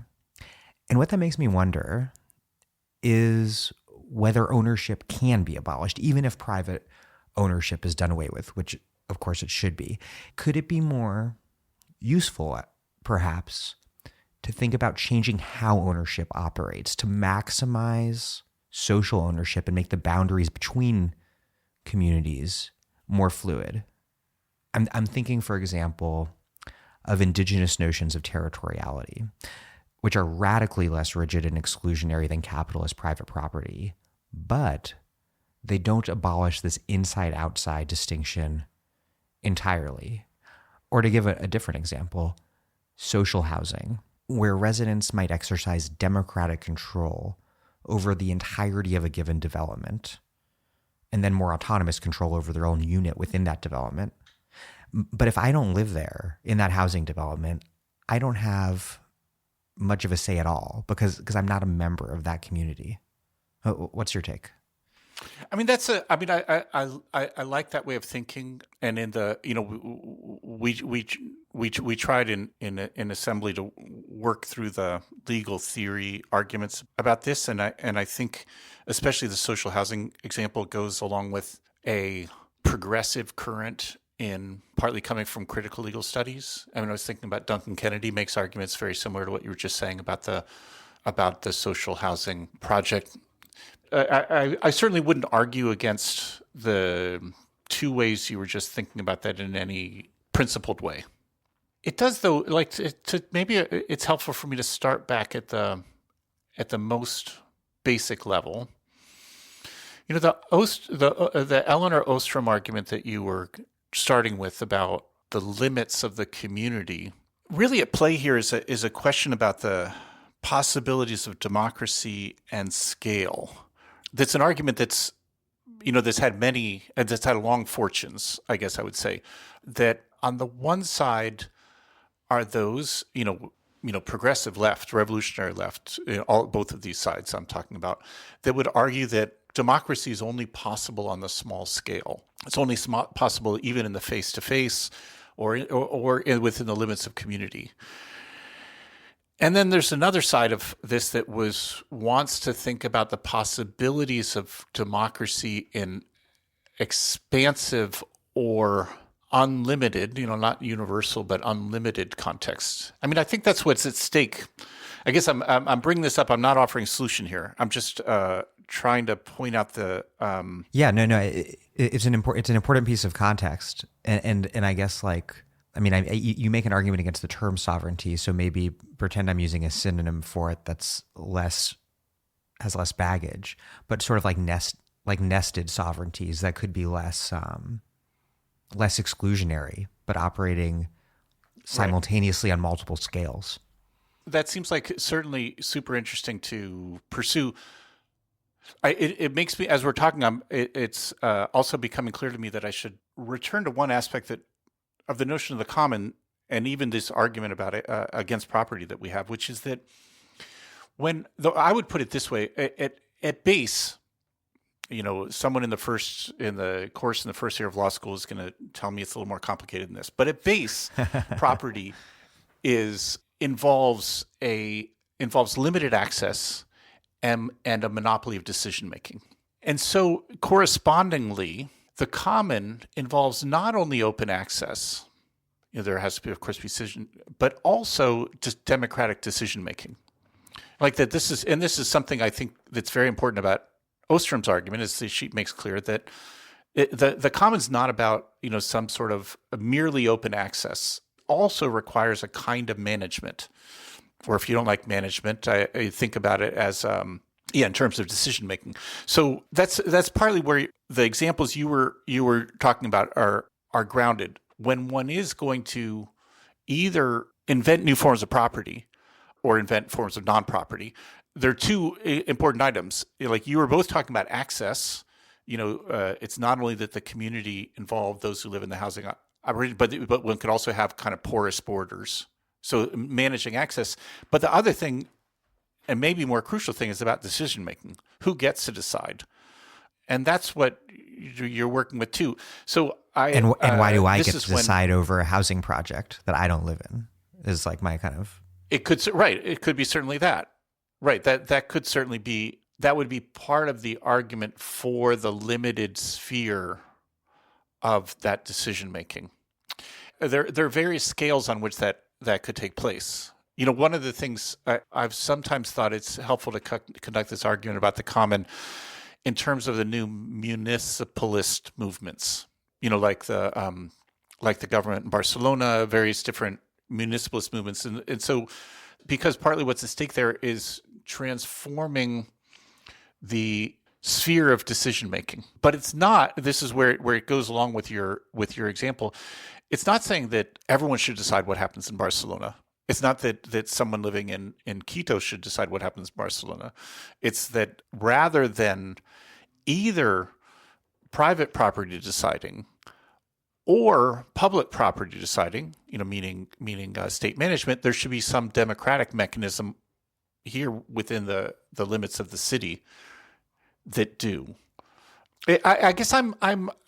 This might sound to some frustrating, but I'm relatively flexible about these questions of scale. No, that's it's cool for people to be flexible about these things. I think in the way you and I are talking about it, I'm tending towards the bigger. But that's now I'm in some ways retreating to something I said, a half hour ago or something, which is that these theoretical frameworks are not likely to give us ready-made solutions. What they are good at doing is clarifying what the questions that need to be answered are. And so here, I think these two questions are about the ways of opening access. This is in some ways the simpler one, and the second one is about how to determine the decision-making structures that can manage that. Let's turn to movements and left power. You periodize left politics in cycles of struggle. The most recent one beginning with the Squares protests, Occupy in the U.S., Puerta del Sol in Madrid, Tahrir Square in Cairo. And you in turn situate this past cycle of movements within prior histories of the left social movement-backed governments that took power in Latin America's pink tide. And before that, in the anti or alter globalization movements of the late 90s. And all of these different periods can, in a sense, be considered attempts to figure out a way forward after the collapse of communism. And you argue that the movements that are emerging today are the product of each of these kind of distinct moments over the past 3 decades, and that these movements have undergone a powerful series of transformations over that time. Explain your argument. What sort of left forces you see emerging today in a general sense, and how they've been changing over the past 3 decades with the rise of neoliberalism and the collapse of the Soviet Union, I guess, as core pieces of contexts. First of all, I think it's helpful to think in terms of cycles of struggle, just to recognize the ways in which, first of all, just to recognize the ways in which movements learn from each other and translate the repertoires of practices, also the aspirations and modes of communication, of movements into different contexts. So it's just, I think that's good, first of all, as an analytical tool, to recognize, and it's not always that easy, or let's say it's not an uncontested claim, that Tunisia and Egypt in 2010, 2011 were taken up and redeployed, their practices, their aspirations, their modes of communication in Spain, in Greece, finally in the US, that these movements of squares, like you're saying, have a certain continuity to them. In any case, I think that's first of all useful for an analytic, and secondly, it's helpful, I think, to recognize the way in which local political struggles that are focused primarily on immediate and local questions can have a extended and even tendentially global effects. So when one talks about a global movement in recent decades, it doesn't have to be a coordinated structure where people in the Philippines and people in South Asia and people in North America are, going to meetings and coordinating things together. it can instead function through, and I think more often does, through these kinds of, spreading of fires, or with the metaphor, sometimes Tony and I were thinking about like the kind of sprint where you pass the baton from somebody who does 100 yards and then another one does, so that it helps us think about the larger potential of movements that are local. So anyway, that was all about why talk about cycles of struggle, or why to understand the recent history of radical movements in terms of cycles of struggle. I think, though, that your next question, though, I mean, then you embed this in that, recognizing the shift among them, like what were the characteristics of really that brief alter globalization movements, that might have extended, either from Chiapas in the mid 1990s or from Seattle in 1999, essentially ending in Genoa in 2001. Extending from that to, directly after the anti-war movements, or then this 2011 cycle that in some ways might be continuing, or one would have to ask about it. I don't know if I wouldn't want to put it as a kind of progression narrative. I'm not sure that each of these is better than the last. But each new thing is definitely different in ways that are in part because of what has happened before.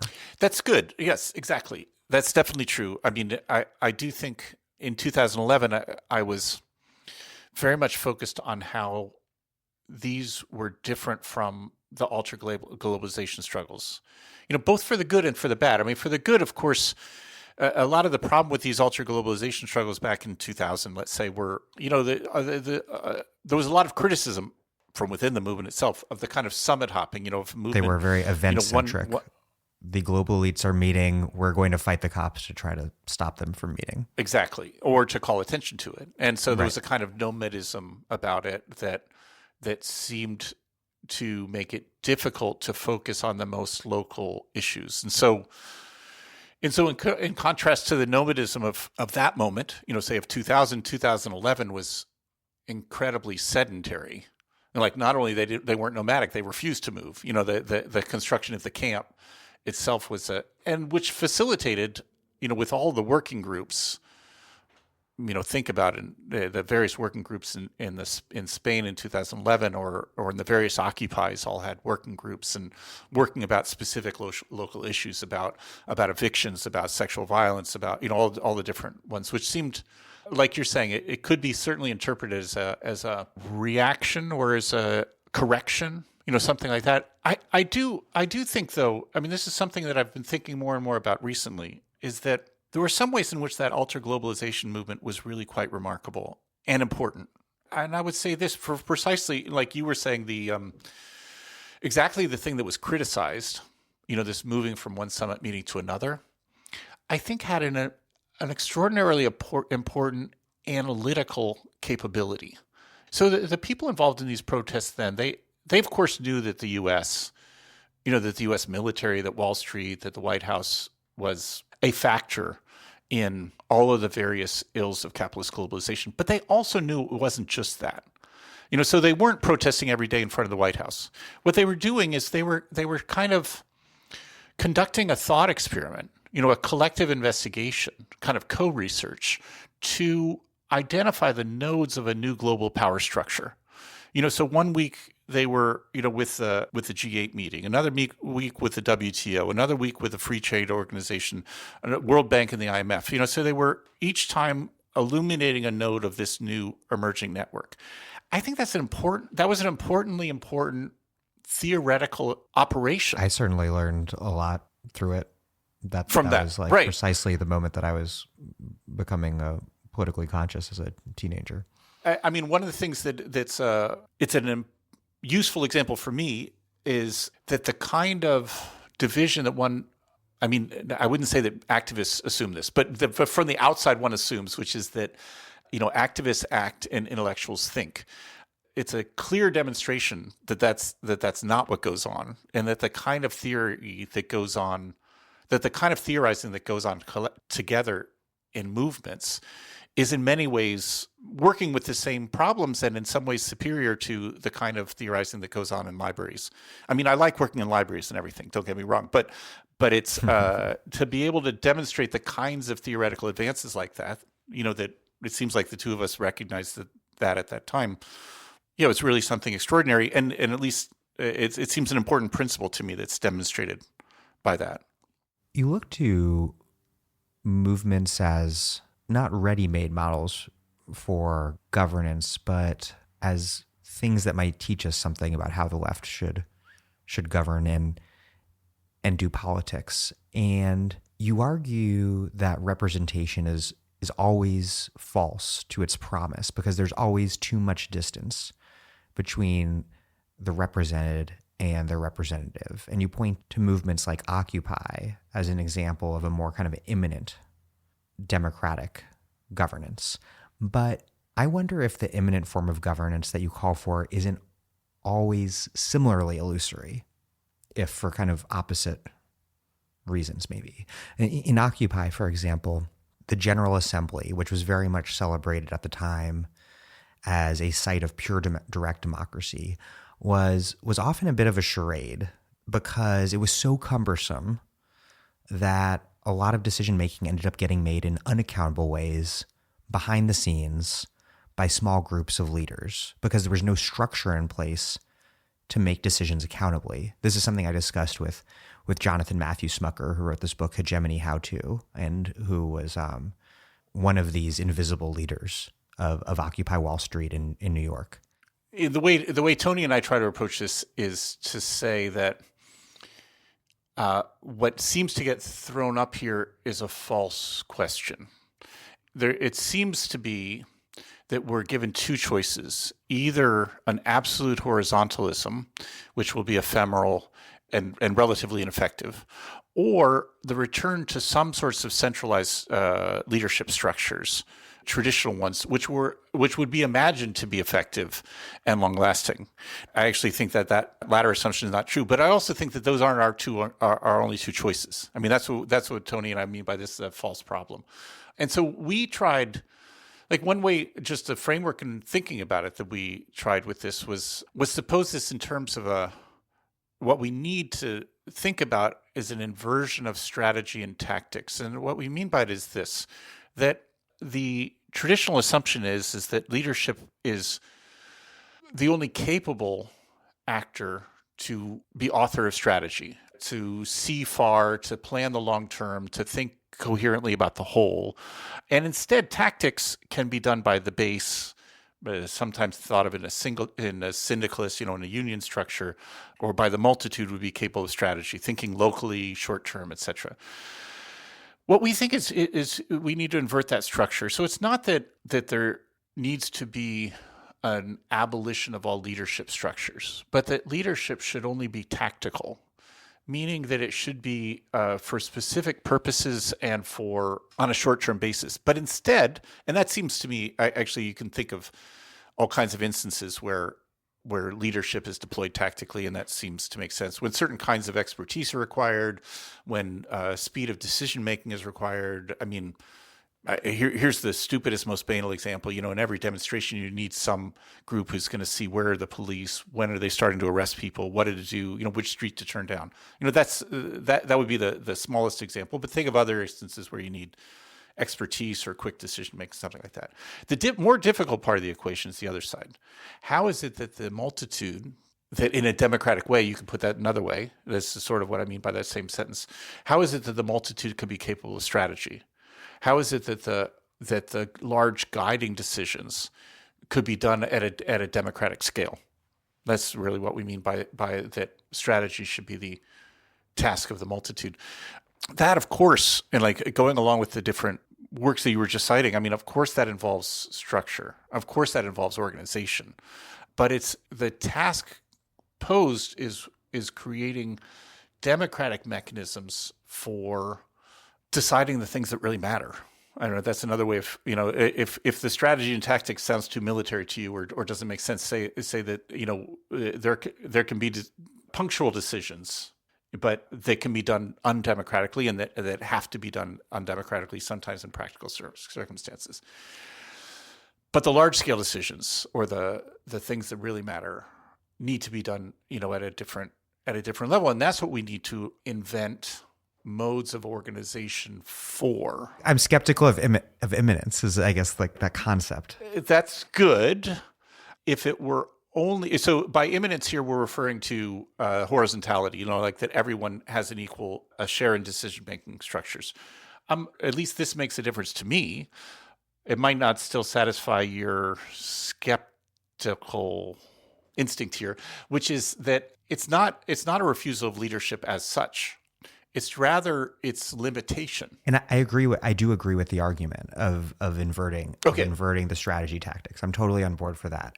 And maybe because it's like a theoretical argument of a certain sort that certain points are wielded with a bit of like a hyperbolic hammer.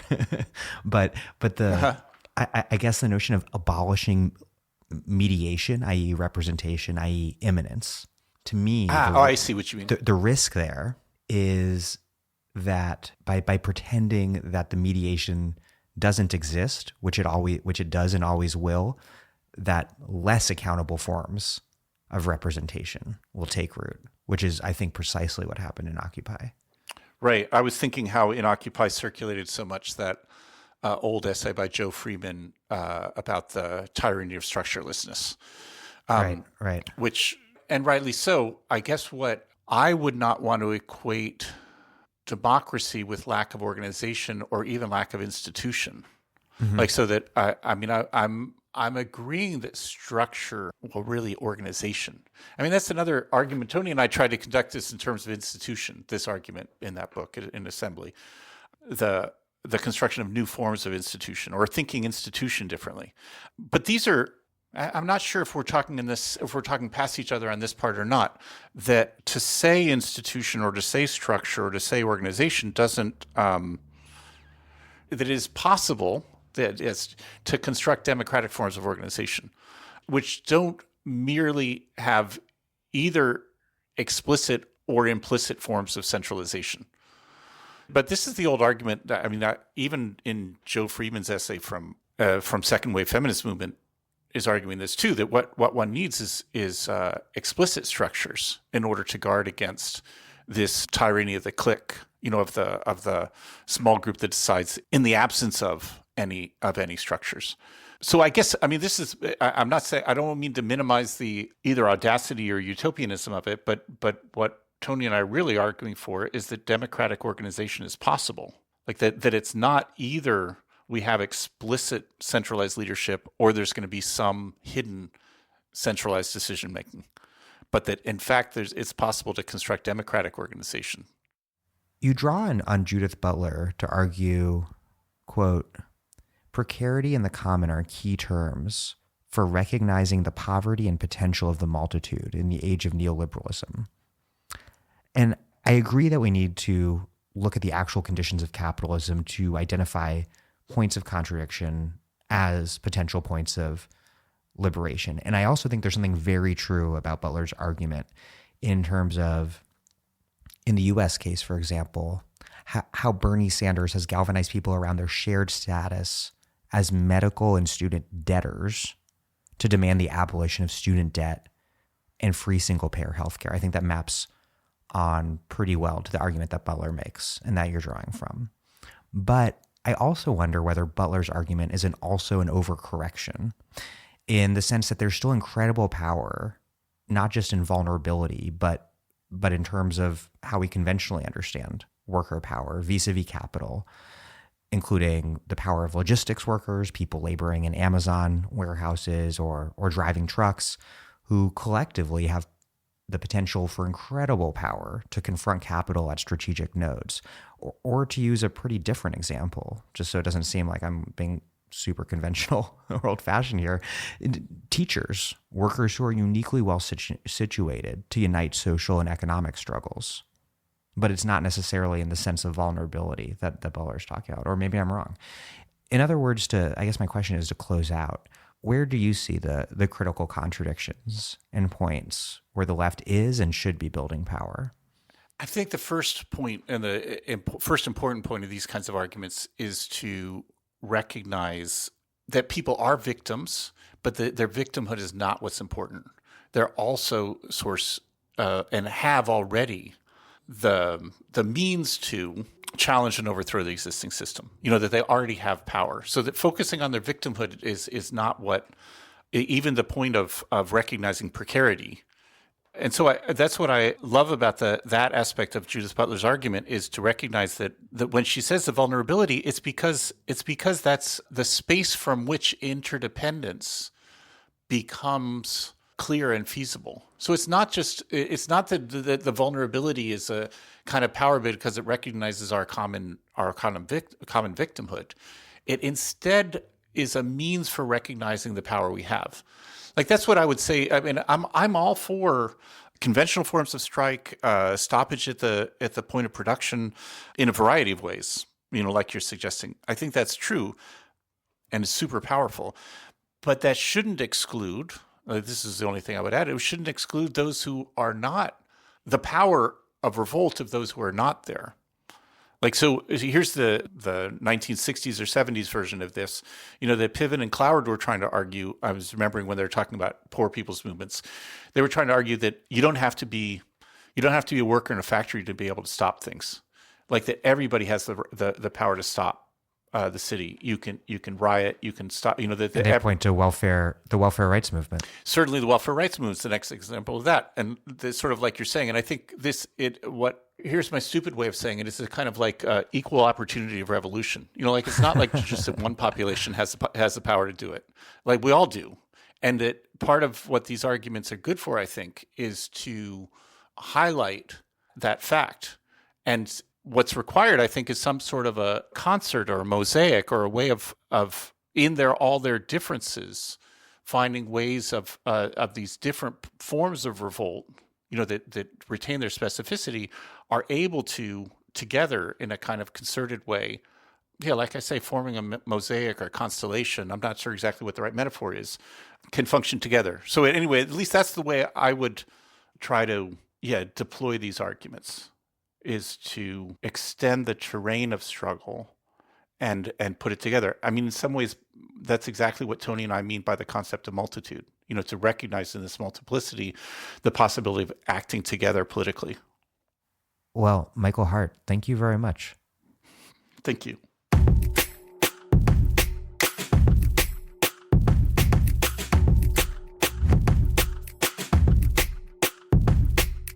Michael Hardt teaches political theory in the literature program at Duke University. His latest book, co-written with Antonio Negri, is Assembly. Thank you for listening to The Dig from Jacobin Magazine. As Marx once said, after noting that what the bourgeoisie therefore produces, above all, are its own gravediggers. While other podcasts have only interpreted the world in various ways, our point is to change it. We're posting new episodes every week. The Dig was produced by Alex Lewis, music by Jeffrey Brodsky. Our communications coordinators are Julia Rock and Zachary Nin. Our senior advisor is Thea Riofrancos. Check out our vast archives at thedigradio.com. Follow us on Twitter at thedigradio. And please do find us wherever you get podcasts and subscribe. If it's on iTunes or wherever, please also leave us a nice review. Those reviews help up our rankings or discoverability or searchability or something. Anyways, it supposedly helps introduce us to new listeners. But what really and truly does that is you telling your friends on social media, in real life, whatever, about the show, why you like it. Any propaganda on our behalf is greatly appreciated. And please do find us at patreon.com and make a monthly contribution to keep this operation going strong. Even a few bucks is a huge help.